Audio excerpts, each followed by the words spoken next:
మహాగణుడైన మా తండ్రి, ప్రేమ కలిగిన మా గొప్ప దేవా, ఆశ్చర్యకరుడు, ఆలోచనకర్త, నీ ఘనమైన శ్రేష్టమైన ఉన్నతమైన నామమును బట్టి నీకు కృతజ్ఞతలు, వందనాలు, స్తోత్రాలు, స్తుతులు చెల్లిస్తున్నాం. ఈ సమయంలో మా ప్రభువా, నీ బిడ్డలమైనటువంటి మమ్మలను మీరు దయతో జ్ఞాపకం చేసుకుని, మీ బిడ్డలమైనటువంటి మమ్మలను మీరు కృప చూపించి బలపరిచి భద్రపరిచి ఈ ఆశీర్వాద దీవెనలతో నింపుమని వేడుకొంచున్నాం. అలాగుననే మా గొప్ప తండ్రి, నీ ఘనమైన శ్రేష్టమైన ఉన్నతమైన నామను బట్టి నీకు స్తోత్రం. నీ వాక్యం ద్వారా మాతో మాట్లాడి దేవా, అందరినీ జ్ఞాపకం చేసుకుని మీరు మాతో మాట్లాడమని యేసు నామములో అడుగుచున్నాం తండ్రి, ఆమేన్.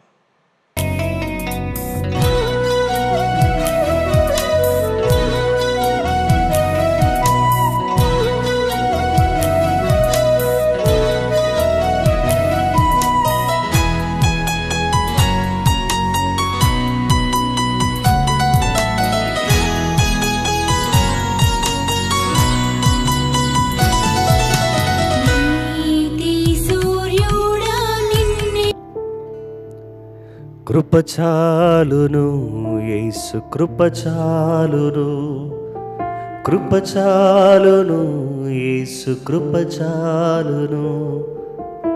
ఏమున్నా లేకున్నా, ఏ సమయమందైనా, ఏ స్థితికైనా యేసు కృపచాలును.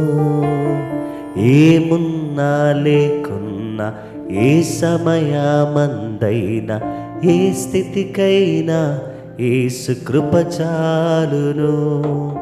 కృపచాలును యేసు, కృపచాలును, కృపచాలును యేసు, కృపచాలును, కృపచాలును యేసు, కృపచాలును, కృపచాలును యేసు, కృపచాలును. పాడదామండి.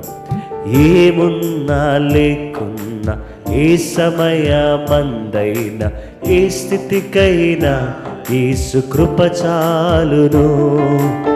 ఏమున్నా లేకున్నా, ఏ సమయమందైనా, ఏ స్థితికైనా యేసు కృపచాలును.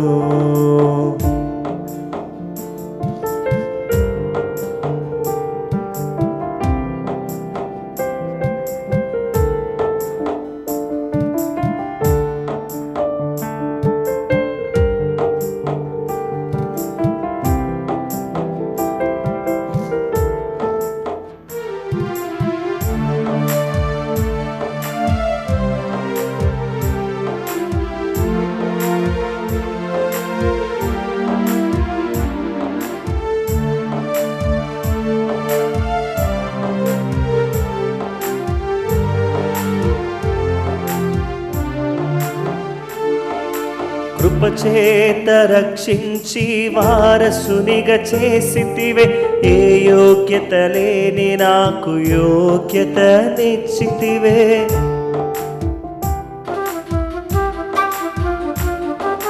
కృపచేత రక్షించి వారసునిగా చేసితివే, ఏ యోగ్యత లేని నాకు యోగ్యతనిచ్చితివే. నీ జీవ గ్రంథములో నా పేరు రాసి, నీ రాజ్య వారసునిగా నన్ను చేసినావే. నీ జీవ గ్రంథములో నా పేరు రాసి, నీ రాజ్య వారసునిగా నన్ను చేసినావే. కృపచాలును యేసు, కృపచాలును, కృపచాలును యేసు, కృపచాలును, కృపచాలును యేసు, కృపచాలును, కృపచాలును యేసు, కృపచాలును.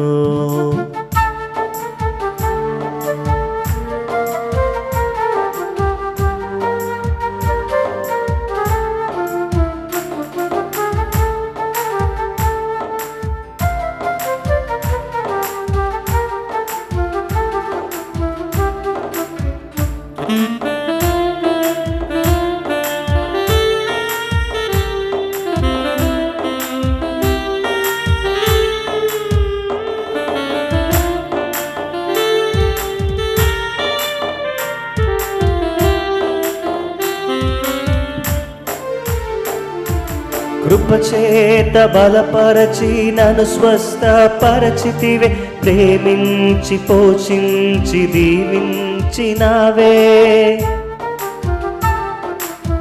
అందరు కలిసి పాడదామండి. కృపచేత బలపరచి నన్ను స్వస్థపరచితివే, ప్రేమించి పోషించి దీవించినావే. నా తోడు నీడై నా చెంత నిలిచి కనుపాపగా నన్ను కాపాడినావే. నా తోడు నీడై నా చెంత నిలిచి కనుపాపగా నన్ను కాపాడినావే. కృపచాలును యేసు కృపచాలును, కృపచాలును యేసు కృపచాలును, కృపచాలును యేసు కృపచాలును, కృపచాలును యేసు కృపచాలును.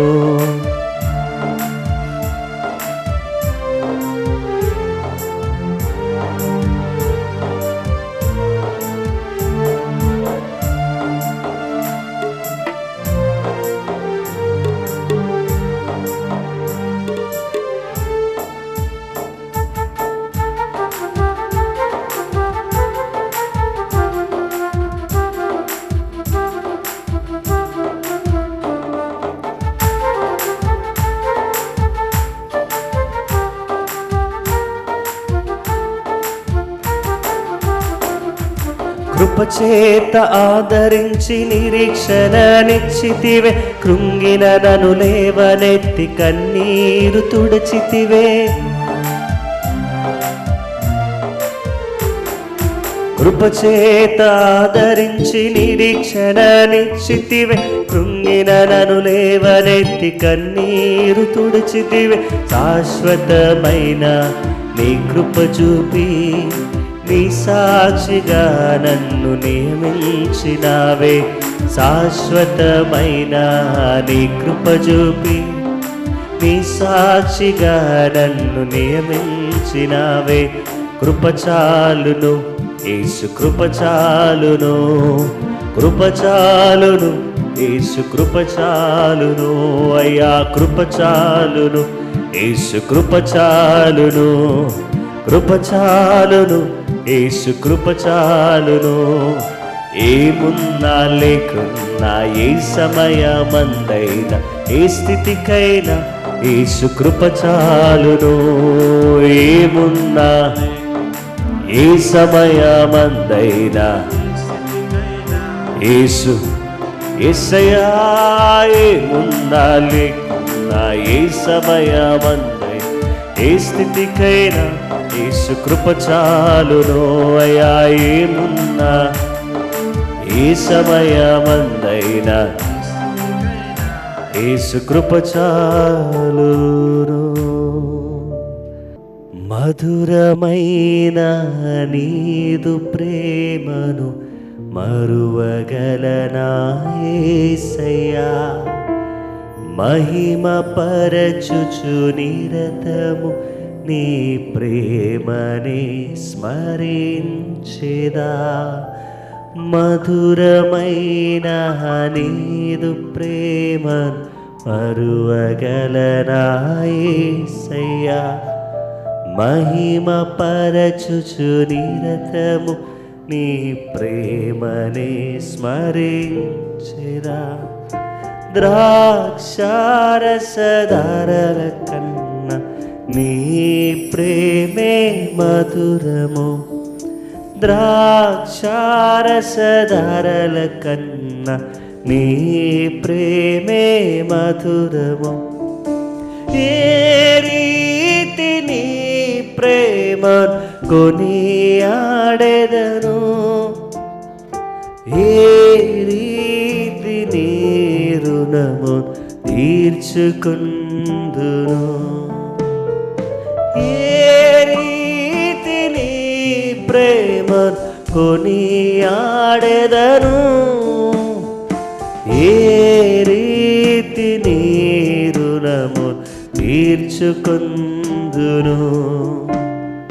మధురమైన నీదు ప్రేమను మరువగలనా యేసయ్యా మహిమ పరచుచు నిరతము నీ ప్రేమని స్మరించెదా.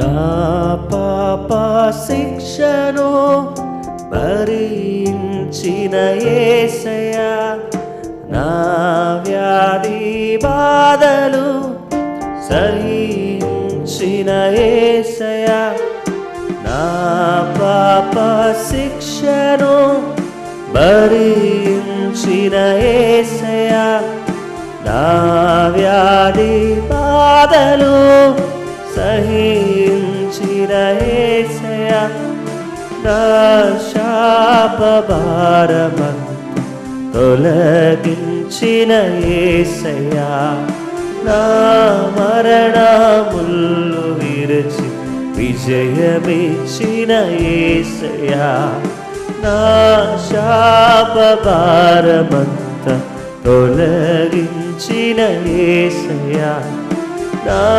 మరణములు విజయమిచ్చిన యేసయ్యా ఏ రీతి నీ ప్రేమను కొనియాడెదను ఏ రీతి నీ రుణము తీర్చుకుందును ఏ రీతి నీ ప్రేమను యేసయ్యా ఏ రీతిని తీర్చుకొందును.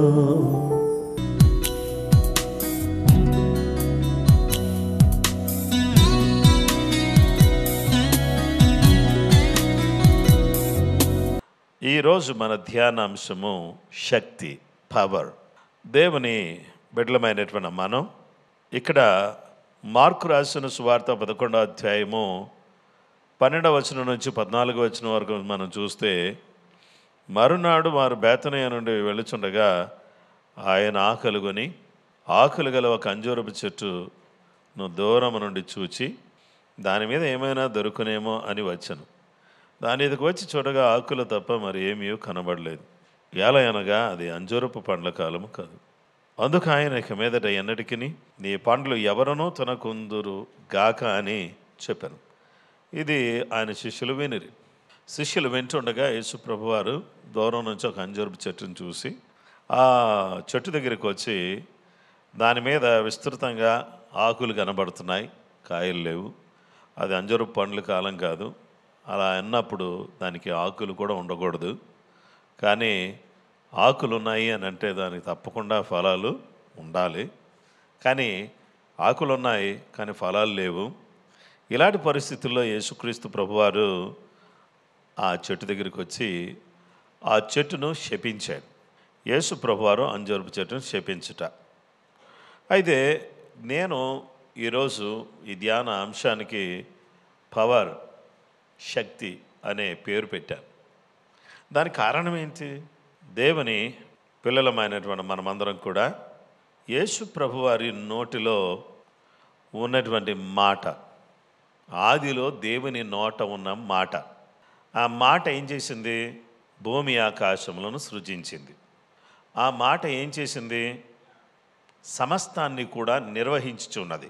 ప్రపంచములను నిర్మించిన మాట, నిర్వహించుచున్న మాట దేవుని మాట. నిర్మించి నిర్వహించుచు అద్భుతమైనటువంటి ఆశ్చర్యమైన కార్యాలు జరిగించుచున్న మాటే దేవుని మాట, యేసు మాట. ఈ మాటను మీరు చూస్తే మాట అంతే, జస్ట్ వర్డ్. వర్డ్ ఎంత పవర్ఫుల్గా ఉంది అని అంటే, చెట్టు దగ్గరికి వచ్చాడు, ఇమ్మీడియట్గా చెట్టు వైపు చూస్తే కాయలు లేవు. దేవుడు ఏం చేశాడు తెలుసా? ఇమ్మీడియట్గా దాన్ని శపించాడు. హి కర్స్డ్ ద ఫిగ్ ట్రీ. దేవుడు ఈ యొక్క అంజూరపు చెట్టును శపించాడు. దాంట్లో మనకేం కనపడుతుందంటే ఆయన వాక్కులో శక్తి ఉంది. అంజూరపు చెట్టు ఒకవేళ దాన్ని నరికి అక్కడ పడేస్తే దాన్ని ఎండడానికి మండు వేసవి కాలంలో కూడా చాలా టైం పడుతుంది. ఎందుకంటే దాంట్లో వాటర్ కంటెంట్ ఎక్కువ ఉంటుంది. అలా అది ఎండడం అనేది సాధ్యం కాదు. ప్రభు చెప్పిన వెంటనే ఆ చెట్టుకి ఏమైంది? మత్తయి సువార్త 21వ అధ్యాయం 18-19 వచనాలు. ఉదయమందు పట్టణమునకు మరలా వెళుచుండగా ఆయన ఆకలి కొనెను. అప్పుడు త్రోవ ప్రక్కను ఉన్న ఒక అంజూరపు చెట్టును చూచి దాని ఎదుకు రాగా దాని యందు ఆకులు తప్ప మరేమీ కనబడలేదు కనుక దానిని చూచి ఇక మీదట ఎన్నటికీ నీవు కాపు కాయకుందువుగా అని చెప్పాను. తక్షణమే ఆ అంజూరపు చెట్టు ఎండిపోయాను. దేవుని వాక్య భాగంలో మనం చూస్తే immediately let no fruit grow on you ever again. This was the word that God Jesus has used. Immediately the fig tree withered away. ఈ మాట మాట్లాడగానే ఈ అంజూరపు చెట్టు ఎండిపోయింది. ప్రియమైన వారలారా, దేవుని వాక్యంలో మనం చూస్తే యేసు ప్రభు వారి మాట శక్తివంతమైన ప్రభావవంతమైన మాట.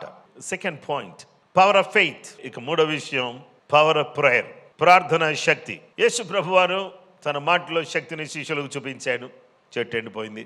ఆ సందర్భాన్ని పురస్కరించుకుని మీరు విశ్వాసం కలిగి ఉండండి అని చెప్పాడు. విశ్వాసంలో కూడా శక్తి ఉందని మనం గుర్తుపట్టాలి. ఆ తరువాత విశ్వాసాన్ని దేంతో కలపాలంటే ప్రార్థనతో కలపాలి. విశ్వాసం ప్రార్థనతో కలిపితే ఈ రెండు కూడా జాయింట్ చేస్తే అసలు ఎంత అద్భుతాలు జరుగుతాయంటే అసలు ప్రతి ప్రార్థనకి దేవుడు జవాబు ఇచ్చేస్తాడు. కాబట్టి అందుకని మన అందరం కూడా ఏం కలిగినటువంటి వారికి ఉండాలంటే విశ్వాసం. అందరూ కూడా ఏం కలిగినటువంటి వారికి ఉండాలంటే విశ్వాసం. విశ్వాసం కలిగినటువంటి వారికి ఉండాలి. విశ్వాసం ప్లస్ దాంతో ఏం చేర్చాలంటే ప్రార్థన చేసేయాలి. విశ్వాసానికి ప్రార్థనకి రెండిటికి కూడా కరెక్ట్గా విశ్వాసాన్ని ప్రార్థన రెండు జోడిస్తే ఏం జరుగుద్ది? కొండను వెళ్ళి ఎత్తబడి సముద్రంలో పడవేయబడమని చెప్తే తన మనసులో సందేహింపగా అంటే అవిశ్వాసం లేకుండా చెప్తే ఆ కొండ వెళ్ళి సముద్రంలో పడద్ది. ఆమె అని మీరు ఇప్పుడు ప్రార్థన చేసేటప్పుడు ఏ కొండ మీకు అడ్డుగా ఉందో, ఏ కొండ మీకు అడ్డుగా ఉంది? మీకున్న అడ్డుగా ఉన్న కొండ ఏది? ఆర్థిక ఇబ్బందులా, కుటుంబ సమస్యలా, వ్యక్తిగత అనారోగ్యమా, ఇంకా ఏదైనా సమస్యనా, ఏదైనా మిమ్మల్ని వెనక్కి లాగుతుందా? అయితే ఓ మాట జ్ఞాపకం చేసుకోండి, మీరందరూ కూడా సందేహింపక నా ప్రభు చెప్పినట్టుగా ఇదిగో నా ప్రభు తన మాట ద్వారా అంజూరపు చెట్టుని శపించి తన మాటలో శక్తి ఉందని నాకు చూపించాడు. ఆయనది విశ్వాసం ఉంటే శక్తి కలిగినటువంటి వ్యక్తులుగా ఉంటామని చెప్పాడు.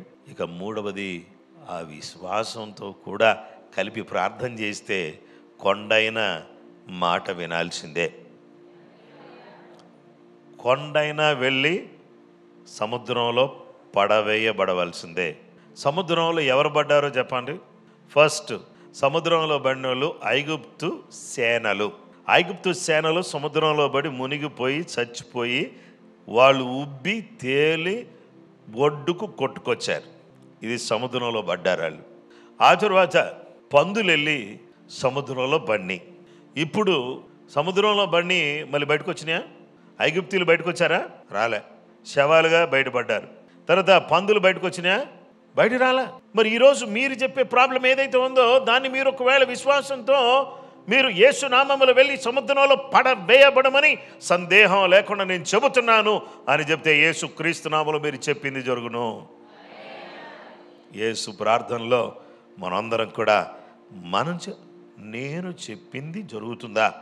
నేనెవరిని? నేను ఒక విశ్వాసిని. నేనెవరిని? ఒక సామాన్యమైన విశ్వాసిని. నాకు విశ్వాసం ఉంది. విశ్వాసంతో నేను మాట్లాడుతున్నాను. దేవుని బిడ్డలమైనటువంటి మనం ప్రార్థన చేయమని చెప్పేసి దేవుడు అనలేదు. Speak to the mountain. మనం ఏం చేయాలంటే కొండతో మాట్లాడు. దేవుని సహాయాన్ని తీసుకుని you have to speak to your problem. మీ ప్రాబ్లంతో మీరు మాట్లాడండి. మీ సమస్యతో మీరు మాట్లాడండి. నేను మాట్లాడండి. మీరే మాట్లాడాలి. మీకు విశ్వాసంతో మీరు మాట్లాడడం ప్రారంభిస్తే అద్భుతమైన కార్యాలు జరగడం ప్రారంభించబడతాయి. హల్లెలూయా. ఆశ్చర్యకరుడైన దేవుడు. మనందరం కూడా ప్రార్థనలో శక్తి ఉంది. అందుచేత ప్రార్థన చేయనప్పుడు మీరు అడుగుచున్న వాటి నెలను జాబు లేదయ్యా కానీ జాబ్ కోసం అడుగుతున్నాను, జాబు దేవుడు ఇచ్చాడని నమ్మండి. ద బెటర్ ప్యాకేజ్తో దేవుడు మీకు జాబ్ ఇచ్చాడని నమ్మండి. మీ వ్యాపారం డల్గా ఉంది కానీ వ్యాపారం అద్భుతంగా సాగుతుందని నమ్మండి. ఆమేన్. ఏ విధం చేతనైనా గొప్ప కార్యాలు నా కుటుంబంలో దేవుడు చేస్తాడని మీరు నమ్మండి. దేవుడు కార్యం చేస్తాడు. దేవునికి అసాధ్యమైనట్టు ఏది లేదు. కాబట్టి అందుకనే మీరు ప్రార్థన చేయనప్పుడు మీరు అడుగుచున్న వాటి నెలను, ఇప్పుడు ఇందాక ప్రార్థన చేశారు కదా, పెనియల్ ప్రేయర్ పార్క్ కొరకు నేను మేము ప్రార్థన చేస్తున్నాం అని అంటే యేసు నామములో దేవుడు ఇచ్చాడని నమ్ముతున్నాం. గ్రేవ్ యార్డ్ దేవుని బిడ్డలారా, ఎన్నో రకాలైన ప్రయత్నాలు మనం చేస్తున్నాం, కానీ we want to have our own grave yard. దేవుడు ఆ విషయంలో దేవుడు సాయం చేశాడని మనం నమ్ముతున్నాం. హల్లెలూయా. దేవుని బిడ్డలారా, శూన్యంలో సమస్తాన్ని కూడా చేయగలిగినటువంటి శక్తిమంతుడు. God can do something out of nothing. ఏమీ లేని దాంట్లో నుంచి ఏదో ఒకటి చేయగలిగినటువంటి శక్తిమంతుడు మన దేవుడు. కాబట్టి అందుకనే మన దేవుడు నమ్మదగిన వాడు, శ్రేష్టమంతుడు, శక్తిమంతుడు, మహోన్నతుడు, గొప్ప దేవుడు. అందుకనే మీకు అందరికి కూడా యేసు ప్రభువు అన్నాడు, అడుగుడి మీకు ఇయ్యబడును, వెదకుడి మీకు దొరుకును, తొట్టడి మీకు తీయబడును అని సెలవిచ్చినటువంటి దేవుడు. అడుగు వాటికంటే, ఊహించు వాటికంటే అత్యధికంగా చేయ శక్తి కలిగినటువంటి దేవుడు మన దేవుడు. హల్లెలూయా. దేవునికి స్తోత్రం. ఏ విధమైనటువంటి ఫిజికల్ డాక్యుమెంట్ లేకపోతే ఈ యొక్క రిపోర్ట్ మీద బేస్ అవి కాకుండా దేవుడు నాకు ఆరోగ్యం ఇచ్చాడు, దేవుడు నన్ను బలపరిచాడు, దేవుడు నాకు సహాయం చేస్తున్నాడు, దేవుడు నా పక్షంగా ఉన్నాడు, దేవుడు గొప్ప కార్యాలు నా కొరకు చేయగలడు, నా దేవుడు నమ్మదగిన దేవుడు. అంజూరపు చెట్టును శపించింది ఎందుకో తెలుసా? నేను పాఠం నేర్చుకోవడానికి. ఆ చెట్టును శపించింది నాకు పాఠం నేర్పించడానికి. నా దేవుడు, నేను నమ్మిన దేవుడు ఏం చేయగలడంటే చెట్టును శపించగలడు. ఎంత వాటరీ ప్లాంట్ అయినా కానీ దాన్ని కంప్లీట్గా ఏం చేయగలడంటే within no minute he can be able to make it dry. కంప్లీట్గా దాన్ని ఎండిపోయేటట్టు చేయగలిగినటువంటి గొప్ప దేవుడు నా దేవుడు. ఆయన మాటలో శక్తి ఉంది, ఆయన యందు విశ్వాసం ఉంచితే దాంట్లో శక్తి ఉంది, ఆయన నామములో ప్రార్థన చేసే శక్తి ఉంది. దీన్ని నేను ఉపయోగిస్తాను, విశ్వాసంతో నేను బ్రతుకుతాను. వేలి చూపును బట్టి కాక, not by sight, by faith we need to live. దేవుని బిడ్డలారా, వేలి చూపును బట్టి కాక, కనబడుతుంది okay okay, no no no no, ఏది కనబడలేదో అది ఉందని నమ్మి దేవునికి మనం స్తుతులు, స్తోత్రాలు, వందనాలు చెప్పాలి. హల్లెలూయా. దేవుని పాద సన్నిధిలో మన అందరం కూడా ఎలుగెత్తి దేవుని సన్నిధిలో ప్రార్థన చేద్దాం.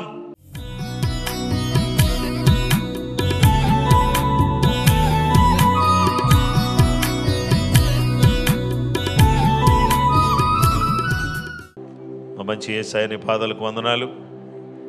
నీ బిడ్డలమైనటువంటి మమ్మల్ని అందరూ జ్ఞాపకం చేసుకోండి. హోలీ వీక్లో ఫస్ట్ డే ఆశీర్వాదకరంగా మీరు జరిపించారు. ప్రతిరోజు కూడా ఒక అద్భుతమైన రీతిలో నడిపించండి తండ్రి. విశ్వాసులందరినీ వారి కుటుంబాలను దీవించండి నాయన. ప్రభువా, నీ సన్నిధిలో ఉండేవారు, నీ వాక్యాన్ని అర్థం చేసుకునేవారు, నీ కొరకు పదే పదే ప్రార్థన చేసి నీ పరిచర్య గంభీరంగా జరగాలి, నీ ఆత్మకార్యాలు జరగాలి, ఆత్మలు రక్షించబడాలి, అనేక మంది జీవితాలు నీ వైపు తిప్పబడాలి అనేటటువంటి ఒకే ఒక ఉన్నతమైన ఆశయంతో ప్రార్థన చేసే మహత్తరమైనటువంటి ప్రార్థన ఆత్మ అందరి మీద కూడా కుమ్మరింపబడును గాక. ఆత్మ సంబంధమైన జ్ఞానం ప్రతి వారికి అనుగ్రహించబడును గాక. నిన్ను ప్రేమించి నీ సన్నిధిలో మాటి మాటికి గోజాడి మొరపెట్టి నీ ద్వారా అద్భుతాలు మేము పొందుకోవడానికి సాయం చేయండి. మా పసిపిల్లల ప్రాణాల కొరకు మీ నాయనా రేయి మొదటి జామున మా చేతులు పైకెత్తున్నాం తండ్రి. నాయన మా పిల్లలను కాపాడండి, వృద్ధులను కాపాడండి, యవనస్తులను కాపాడండి, నడిప్రాయంలో ఉన్న వారిని కాపాడండి, ప్రయాణం చేస్తున్న వారిని కాపాడండి. ఓ దేవాన్ని ప్రత్యేకమైన కాపుదల దయచేయండి. దుఃఖంలో ఉన్న వారిని ఆదరించండి, సమస్యల్లో ఉన్న వారికి సమస్యల నుంచి బయటికి తీసుకురండి. అయ్యా, నీ గొప్ప కార్యం చేయండి, ఆశ్చర్య కార్యాలు జరిగించండి. హల్లెలూయా, హల్లెలూయా. ఇంకెవరు అయినా చెప్పుకోలేని పరిస్థితుల్లో అనారోగ్యంతో బాధపడుతున్నారో వారిని యేసు నామములో ముట్టునైనా, స్వస్థపరచునైనా. దేశ విదేశాల్లో ఉన్నటువంటి సహోదరుల కొరకు ప్రార్థన చేస్తున్నాం. ఈ ప్రార్థన పోరాటం ద్వారా, యేసు ప్రార్థన ద్వారా మీరు చేస్తున్న అద్భుత ఆశ్చర్య కార్యాలను బట్టి స్తోత్రం. ప్రతి ఇంటిలో కూడా ప్రతి ఉదయకాలం యేసు నైనా ప్రార్థన పోరాటంలో ప్రతి కుటుంబం కూడా ఏకీభవించుదురు గాక, ప్రార్థన చేయుదురు గాక. నైనా ఉదయకాలం ఏ విధమైన శత్రువు మా ఇంటిని తాకకుండును గాక. ప్రతి ఉదయం మన్నా కురియును గాక. కురిసే మన్నాను మేము పరుగెత్తుకుని ఉదయాన్నే వేకుని లేచి దాన్ని మేము సేకరించి బలంగా ఉందుము గాక. యేసు నామములో అడుగుచున్నాము తండ్రి, ఆమేన్.